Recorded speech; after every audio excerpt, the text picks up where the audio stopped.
Welcome to the next episode of Manrina's Mentorship podcast. It's a very exciting one this month because we have with us Dr. Agata, who is a powerhouse of a woman. Since she's come into my life, I'm in awe of all the things she does, the speed at which she does it, the rate at which she does it, and the skill level at which she completes every task that she undertakes. So it's really a privilege to have her here with us today and have her fit us into her very busy schedule. And I'm going to be very interesting to get into the mindset of someone who is such, I would say, an overachiever. So welcome, Agata. So nice to have you here. Thank you so much for such a nice invitation. And I'm really humbled by what you're thinking about me. It's all true. Amazing. Yeah. Thank you for inviting me. You must know that about yourself. Do you know about yourself that you achieve more than most people in a much shorter length of time? Do you feel it? Do you know that? Sometimes I feel it, but because I'm the person who is possibly a little bit impatient, so for me it's still too slow. And I would like, bend the time and achieve certain things sooner. Yeah. Because time is very slipping away. Yeah. Isn't it? Yeah. I feel like that too. I'm like, I want to do this and I want to do it now. And why is there not enough time? Because I've got all these things I want to do. So I definitely understand that feeling and relate to it. What I'd really love to do is understand your journey about where this all started, how this mindset was created. And let's come all the way from baby Agata to where you are right now. So tell me about baby Agata. Where was it that you were born? So I was born in Poland. Okay. Quite a while ago in a little town which is Polish tongue twister. Okay. Szczebrzeszyn. Okay. You know why. Yeah. Then my parents at this time moved from country to the city where I was brought and my siblings. So it's typical communistic town, I would say. And it's very interesting because at the times I was growing up, we are talking about communism at this time. So was it a communist state at that time? Yes. Wow. Yes. Okay. So, because I was born in 1974. Yeah. So it was communism in Poland Wow. at this time. Then it was very interesting because at the very beginning, when I was little one, I remember that there was everything, in shops. And then there was the change that we were facing nothing. So did communism come in while you were alive? So it wasn't a communist state and then it was? No. So after Second War, Poland was in a block of communistic countries. Right. And that was the reality. It was just like after war, there was the division. They decided Poland and other countries, surrounding countries, plus eastern part of Germany will be under communistic bloc. Right. So we were, I wouldn't say under Russian occupation because it wasn't never like this, at least in Poland, but it was restricted, so we couldn't travel. Right. We only could eventually travel around and inside communistic countries. I was learning Russian language for 16 years. At school? At school. So you were taught in Russian? We had no choice. So you spoke Polish at home? Yes. And then you spoke Russian at school? And no English? No any other foreign language. Right. I mean like Western language. Yeah. Because that was forbidden. We couldn't do it. So what my parents were doing, they were like sending us, me and my brother. My brother is 2 years younger than I am. They were sending us for private lessons, right. For English private lessons. And almost like everything was like this. And the TV was in Russian? No. So we were like, we were speaking Polish language is our national language. So So the TV was in Polish. TV, everything was in Polish, Yeah. but we had like obligatory, I don't remember now, twice a week or 3 times a week Russian language at school. Right. And the English, did you have English TV shows, like the same shows that we were brought up with, dubbed in Polish, or was it different and it was all just Polish? No, we didn't. So in a national, at least at the very, very beginning, when I was little, we had like movies for children or for adults, but they were more from like Russian bloc. Okay. Or we had fantastic Polish films and comedies, and that was like an opposition as well towards what regime, what is going on. Okay. So they were like inner jokes. Okay. They were trying to be in an opposition for what is going on towards government. On TV? On TV. And it was brilliant because they couldn't say like clearly, But they said it. but they said it in a way And it was allowed? that was allowed. Okay. So that was the whole Polish, at this time, Polish mentality as well, that we were like inner jokes, not straight to the face. We were trying to put that is not right, that we are fighting it, that we are not agreeing with what is going on around. And you felt that from a child? Yes. You knew that was happening? We knew. You knew this underhanded humour? You understood it? Yes. Yeah. And to the point that my sister is 11 years younger than I am. And when we were trying to watch those movies and comedies together, she didn't understand it because she wasn't growing up In that time? in that time. Yeah. And she was like, it's stupid. Yeah. It's not possible. It was like that. I'm like, yes, exactly. It was like that. The fact that there was like 10 or 11 floor building and there were every second floor missing, but they put still windows in, and then to show that the building is standing, and we have 11 floors. Whoever is coming and checking it from outside, 11 windows. So there are 11 So floors. what was on those floors that were missing? It's empty. But why? Because I don't know, they wanted to build it really quickly, or they didn't have money, or whatever else. It was so bizarre. So we have it in those films, in those comedies, and actually, my friend was living in one of those buildings when we were studying, and she was like, "Don't be scared. There is a missing floor. You know that missing floor from that film. So it's exactly like this." Wow. So it was just like, And it was just normal because you were like, that's how it is. And so you were like, oh, there's a missing floor. That's normal. It's a building, and we don't know how many of the floors are being used. But in that way, we learn as well how to obey rules. Yeah. How to maybe like bend the rule. Yeah. That is working for us. Yeah.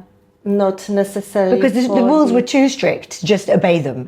So you had to learn to do that on the street, because I guess it was very quick for the police to arrest you. Or I wouldn't say there was times like this when there was martial law. Yeah. So that was scary. Yes, I went to I was living through all those changing round table and all those things. But we kind of learned to live, and we were helping each other as well. Yeah. So say created community. Little community. Yeah. So say my dad was working in a big steel factory. Yeah. At this time, they were producing. Till today, you can possibly notice big diggers, all those things. So everything was produced down there. Yeah. But as well, they were producing weapon. Yeah. But there were people working as well from a village, from the country. So there was an exchange of goods. Yeah. As well. Yeah. So he was bringing bread or meat, or rather than using money, things. You exchanged like a barter system. Yes, because then there were times where there was nothing, Manrina. So what happened with these shops? You said that the shops were full and then the shops were empty. I don't know. I think I was too little to understand it. My parents never were like trying they must to have, involve us, because what they did, they tried us to have a childhood, to have as happy childhood as it could be, and they did as much as they could at the times they were living within. But there were quite interesting times because we were pretty free as children, Yeah. We could do a lot. Yeah. That I have like goosebumps now, even thinking about what we were doing, where we were playing, and how it was. What were you doing? I was just like, say, there was like building side. Yeah. We were playing over there. Yeah. We found out that there is no wind because it's like secluded, so we can play badminton. Yeah. And we were playing all And it was safe. And it was safe. Yeah. Was it safe? Was there much crime? Possibly not much more than it is nowadays, to be honest. Because nowadays, maybe parents would worry about their kids going off and playing on a building site. But do you think back then it was safer, or it was the same? You'd still worry a little bit. We didn't have phones. Yeah. Yes. Yeah. Parents, they were They didn't know what you were. They are playing. Enjoy. They're with other kids. You know what I mean? The block full of kids. They are playing. They take care of each other. Fine. If anything happens, they'll run home. They run up and come and say and like, oh, she fell off or whatever happens. Yeah. So that was those were times I was growing up. And are you in touch with those? Knees and having fun. Fell off. Yeah. Are you in touch with those kids? Yes. Yeah, they're still your friends. Yes, now? they're still my friends. And are they in Poland? Yes. They stayed, but you left. Yes. Okay. Yeah. Okay. This is interesting. So, how old were you when communism ended? I don't remember exactly. Actually, no, I remember it ended fully. So I mean, like that borders were opened fully for us to be able to travel to Western countries in 2004. Right. Wow. Yes. That's a long time. So round table, I don't remember. That's crazy. Like you're what, 5 years older than me, and that wasn't until after I graduated that you were allowed to travel. So we were allowed to travel maybe a little bit more freely earlier, but 2004 was official that we can travel, we can work abroad. Wow. So yes. So the dental school was in Poland? Dental school was in Poland. I graduated in 1999. Right. And that was interesting time as well because at that time I graduated and I'm a doctor as well because we had the same subjects as medical students. Yes. And this is how I met my husband. Yes. Oh, really? Yes, because we had the same lectures. Yes. Oh, is he a doctor? He's doctor. He's GP doctor. Yeah. So we had the same lectures. He had some research in which I was taking part. And then I was living with his friends. Oh. So we were renting a flat, and then they made a party, and this is how we met. That's fun. That was quite fun, yes. And surprisingly, he was like, "Oh, will you go on a date with me tomorrow?" I was like, "Okay, let's try." Was it your first date? It was my first date. So it was like kind of we had lectures, we had the same friends, and the friends I was living at that time, they made a party. It was a big party. And then he asked you on a date. He asked me for a date. How was the date? Then it was quite funny because my dad came in just to see me, visit me, and I was just like, Dad, that boy asked me for a date, but what? I don't think I will go because I don't think he even remembers that he asked me for a date. Oh. And my dad was just like, "Oh, let's go.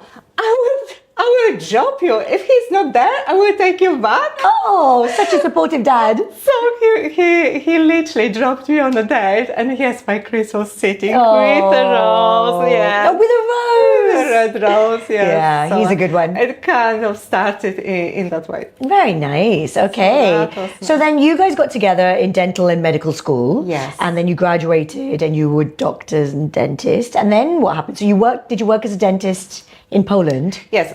So we graduated in 1999, and then he had 18 months of a VT training, and Right. we had 12 months of VT training.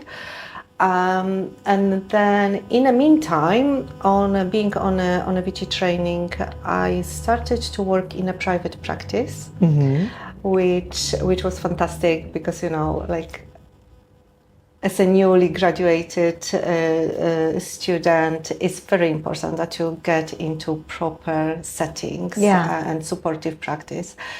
Then I was pregnant with our son. Oh. And Were you married? Yes. Yes. We married, we graduated in 1999. It was July. We married in August. August, yes. Oh, very nice. What a year. Yes. And then in 2001, our son was born. And then after maternity, I was working in, you would call it now mixed practice. Yeah. They had a contract with the Polish NFZ and private one. Okay. But it was mainly private practice because those contracts were constructed at the time, and possibly nowadays is still like this, that they were ending very soon. So say in March there were no contracts, but we were operating as private practice. And I was in this practice for 6.5 years. Wow. A very supportive team, and I learned a lot. I learned a lot over there. Yeah, amazing. And then did you start thinking about what you wanted to do with your career, if you wanted to be a general dentist, whether you wanted to specialise? So I always wanted to specialise, but at this time in Poland, it was almost mission impossible to do so. From many reasons, I couldn't do it. Yeah. So was it that it just wasn't a thing, that people were general dentists and that was what the vibe was there?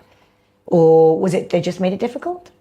It was very difficult to get in that position. They were limited into a specialization place. Yeah. I was applying a few times, and I was first under the red line because there were say 3 spots. Oh wow! Or 3 places. Oh, so only few in this area, yes, possibly I was like, you had to have. You have to know people, you have to have other support to be able to get. Not always it was possible for everyone, I would say. So then I gave up. I was just like, it doesn't make sense really. I'm doing what I'm doing and what I want to do anyway. So maybe I don't need to specialize. And then that was the reality at this time. What were you trying to specialise in? I wanted to do prosthetic. Okay. Like everything related to, smile makeovers, prosthetic work, all those things, which I was doing, but I didn't specialize in it. Okay. And then? Yes. And then, I didn't tell you as well why we came in. Then 2004 happened. Yeah. My husband was during his specialization, and I said to him, look, we need to go. Okay. We need to move. Okay. Because the life was really hard. Yeah. He was working on 3 jobs at the same time. 3 medical jobs. Yes. Okay. And he was doing his GP training. He was doing GP training. He was working at hospital, and he was working at other. And was it because the salaries were so low? Yes. So salary was very low, especially not the dentists were all right because you were private as well. Private, but medical salaries were really low. Because it was government salaries. It was really low, and he was working very hard and long hours. And one day, he came back home, and our little son, and I don't remember exactly how old he was. He must be at around 18, maybe 20 months. He was just running to me, and he's like, "Mommy, I think Daddy is home." Okay. I think Daddy is home. Yeah. Because he hasn't seen him for 48 hours or more. Yeah. Because Chris didn't come back because he was working. And it's really just like hit me. I was just like, you should be certain that your dad is at home and not, I think Daddy is at home. And I said to Chris, no, it's not sustainable. I don't want to live like this anymore. Do you feel like he saw him but didn't know if you recognized him? Yes. This is what I was like, I don't want to live that life anymore. So we waited until he specialized. So Chris specialized in, I think February or beginning of March was his final exams. And end of March, beginning of April, I knew exactly where I'm going. I had everything planned. England. England. But you'd never been here. I was. You had been here. Okay. I had been in England, or we came to the UK when we were studying. Okay. And that is quite a funny story. We came here as students, and we came to the farm picking apples during summer to earn money. Oh. Yeah. That was a thing in England? They pay people to pick apples? I didn't know that was like a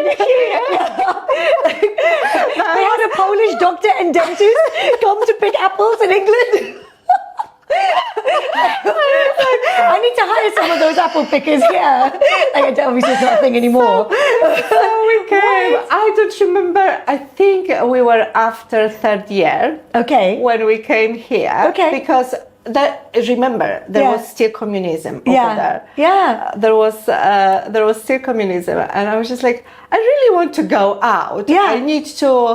I want to go out. I want to earn money at the same time. How did you find the job? And be able to afford and go and see things I wanted to see. We didn't have internet really then. We had it a bit. It was somehow, I don't remember exactly how it was called, but it was like those students exchange. Okay. That students could go abroad and live in someone's house.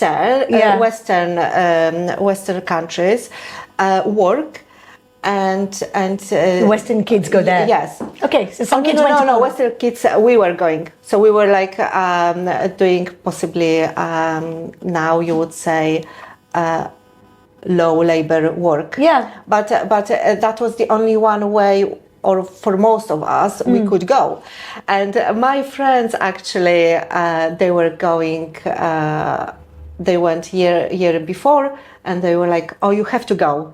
You have to go. Yeah. You have fun. You have fun." Yeah. It's just like Yeah, I would do it. Yeah. So we ended in a farm in Kent, Sevenoaks, nice. nearby Sevenoaks. Okay. Did you stay at their house in the farm? No, we had like caravans over there. Nice.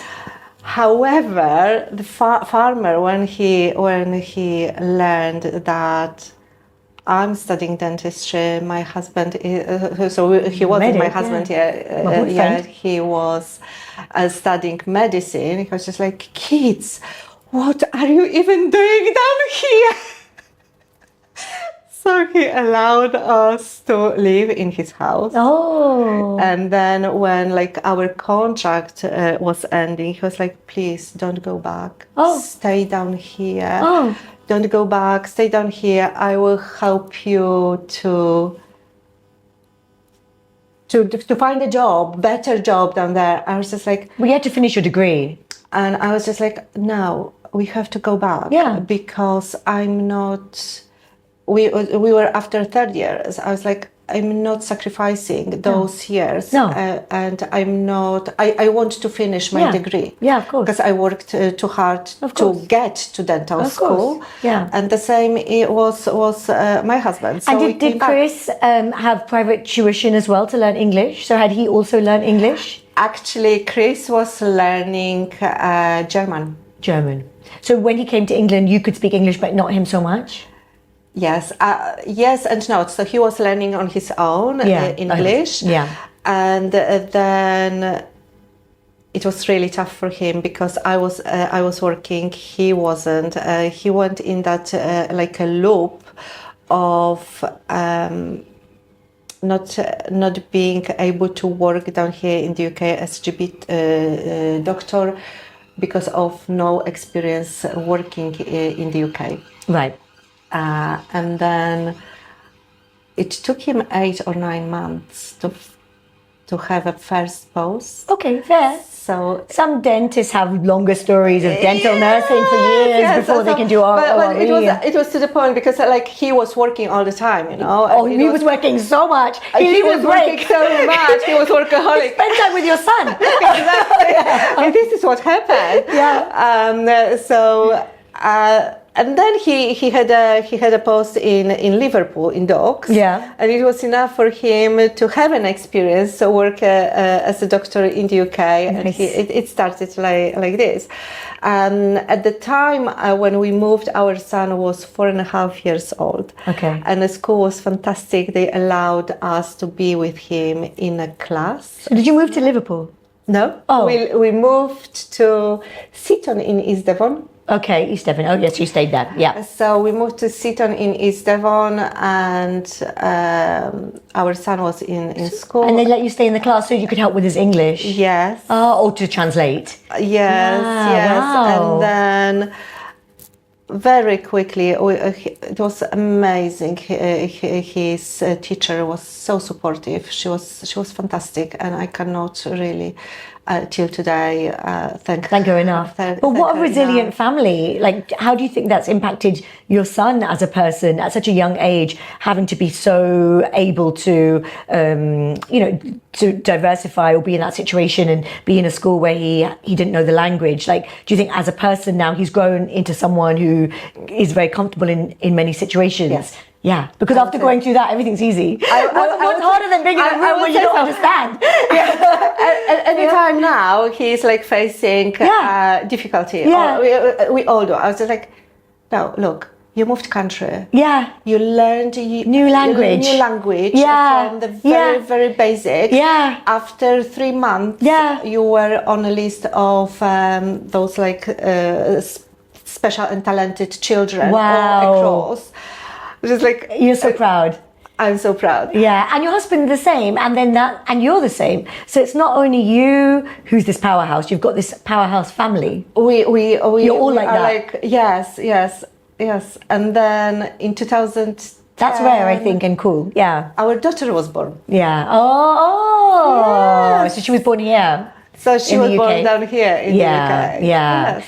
So then what? So then you bought a practice. You went into partnership into a practice. So in 2000, so we came here in 2006.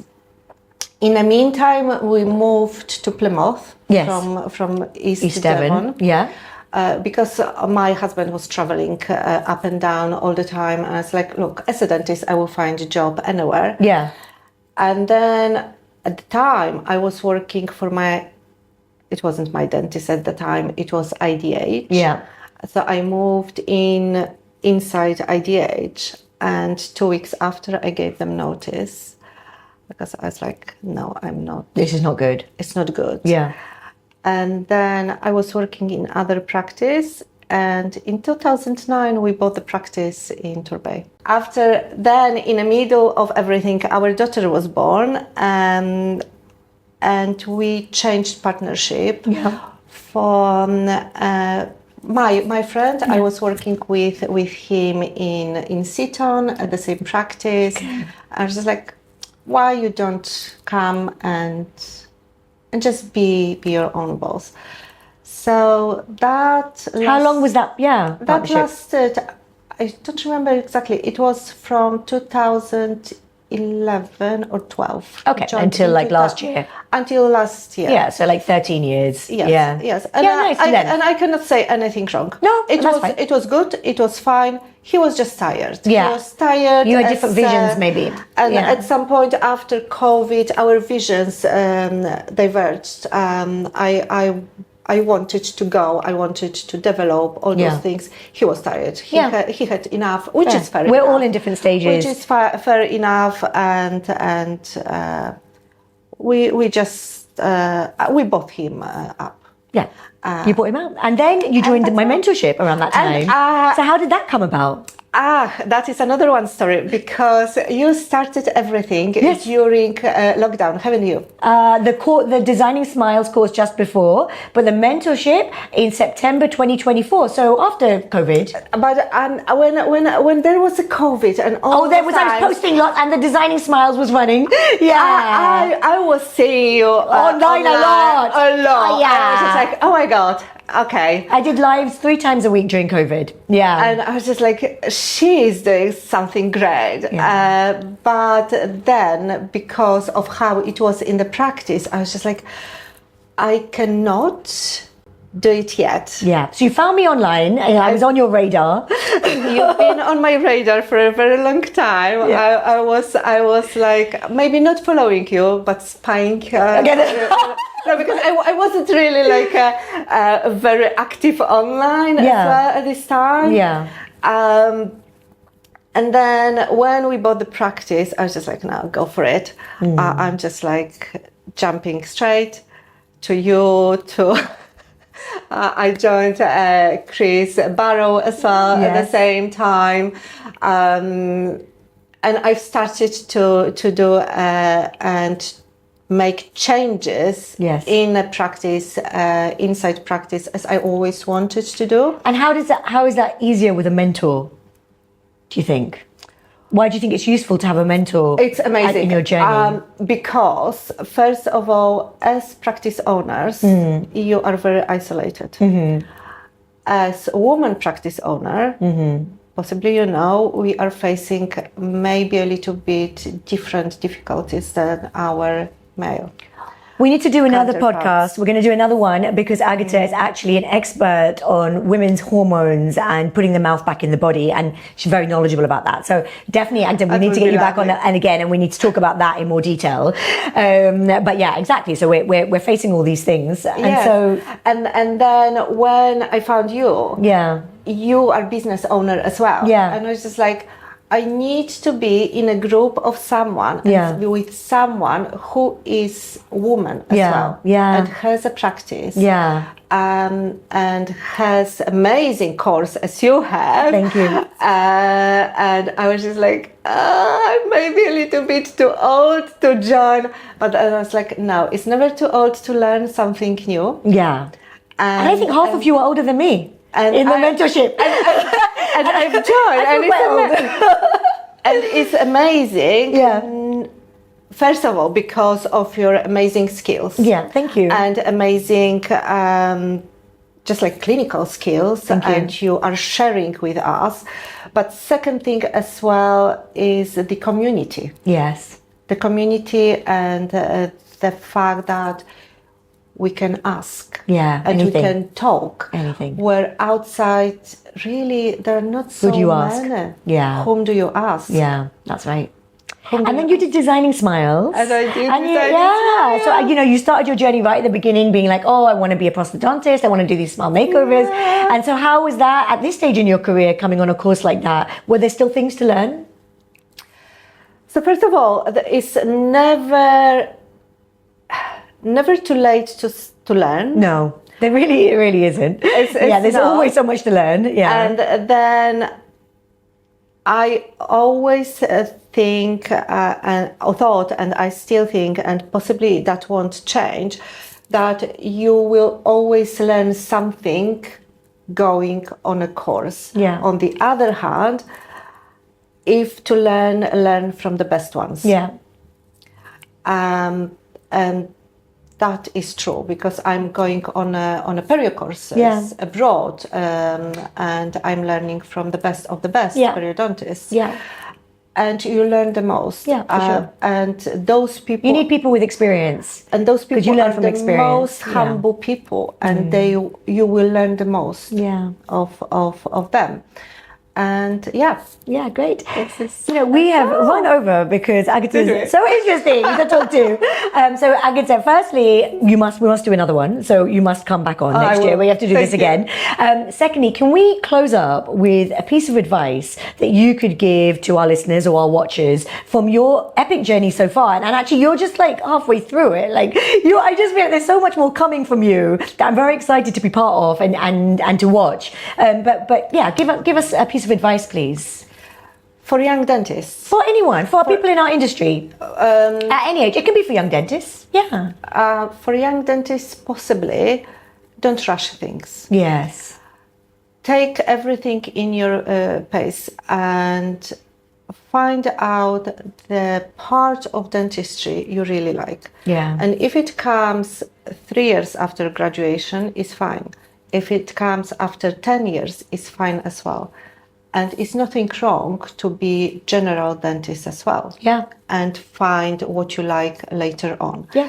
Another one thing which someone very important to me as well, one of the most known professors worldwide told me once that very important for us dentists is if you are happy enough in one place, stay in one place long enough, build your reputation first, and everything else will come. Yeah. You see your own work coming back is also, there's a lot of value in that. Yes. Yeah, to see what works. Because patients will come to you. Yeah. When you build up reputation, when you stay in one place long enough, people will come to you. They will come. Don't rush things. And the other thing, I would say, general advice, everything is happening for the reason.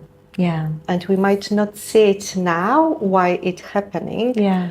But the reason will come out. The reason comes up. Yeah. Agata, thank you so much for giving us your time today. This was amazing. I didn't want it to end. I feel like I've got another half an hour of me. But we'll save it for another time. Thank you. And thank you so much. Thank you. That was amazing.